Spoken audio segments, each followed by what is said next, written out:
বীরভূমে ইলামবাজারে ঘটনা আপনাদের সামনে রাখবো। সেখানে কর্তব্যরত অবস্থায় এক নার্সকে শ্লীলতাহানি করা হয়েছে বলে অভিযোগ। রোগীর বিরুদ্ধে শ্লীলতাহানি এবং গালিগালাজ দেওয়ার অভিযোগ উঠেছে। অভিযুক্তকে ইতিমধ্যে গ্রেপ্তার করেছে ইলামবাজার থানা পুলিশ। আর এরপরেই নিরাপত্তা চেয়ে চিকিৎসক, নার্স, স্বাস্থ্যকর্মীরা তারা কাজ বন্ধের হুঁশিয়ারি দিয়েছেন। আমাদের প্রতিনিধি ভাস্কর মুখোপাধ্যায় রয়েছেন আমাদের সঙ্গে। ভাস্কর, বিস্তারিত জানতে চাইব, ঠিক কি অভিযোগ, তারপর চিকিৎসক, নার্স এবং স্বাস্থ্যকর্মীদের কি প্রতিক্রিয়া? অনুষ্মা, দেখো, আরজি কোডের ঘটনা এখন রেস চলছে গোটা রাজ্য জুড়ে। ঠিক সেই সময় ইলামবাজার থানার ইলামবাজার ব্লক প্রাথমিক স্বাস্থ্য কেন্দ্রে গতকাল রাত্রি 8টা নাগাদ এক কর্তব্যরত নার্সকে শ্লীলতাহানির অভিযোগ উঠেছে।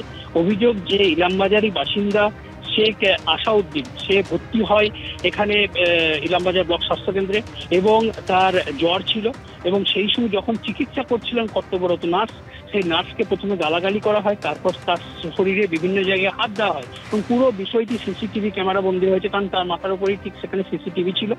এবং এরপরই উত্তেজনা ছড়িয়ে পড়ে। কর্তব্যরত নার্স চিৎকার করলে যে ডাক্তার ছিলেন এবং যারা স্বাস্থ্যকর্মী ছিলেন তারা ছুটে আসেন এবং ইলামবাজার থানায় খবর দেওয়া হয়। ইলামবাজার থানা ঠিক এখান থেকে ঘটনাস্থল থেকে 500 মিটার মধ্যেই খবর দেওয়ার সঙ্গে সঙ্গে পুলিশ ঘটনাস্থলে আসে। কিন্তু সেই সময়ের মধ্যেই সেই রোগী তারা বোলপুর মহকুমা হাসপাতালে চলে যায় এবং এই খবর পাওয়ার পরই পুলিশ লিখিত অভিযোগ করে কর্তব্যরত নার্স, এবং সেই অভিযোগের ভিত্তিতে বোলপুর থেকে ওই অভিযুক্ত রোগীকে গ্রেপ্তার করা হয়েছে। এই ঘটনায় উত্তেজনা ছড়িয়ে পড়েছে। নার্সের যিনি নির্যাতিতা নার্স, তার বক্তব্য হচ্ছে যে এই ঘটনায় তিনি রীতিমতো আতঙ্কিত, কারণ তিনি ভাবতেও পারেননি যে এরকম ঘটনা ঘটতে পারে।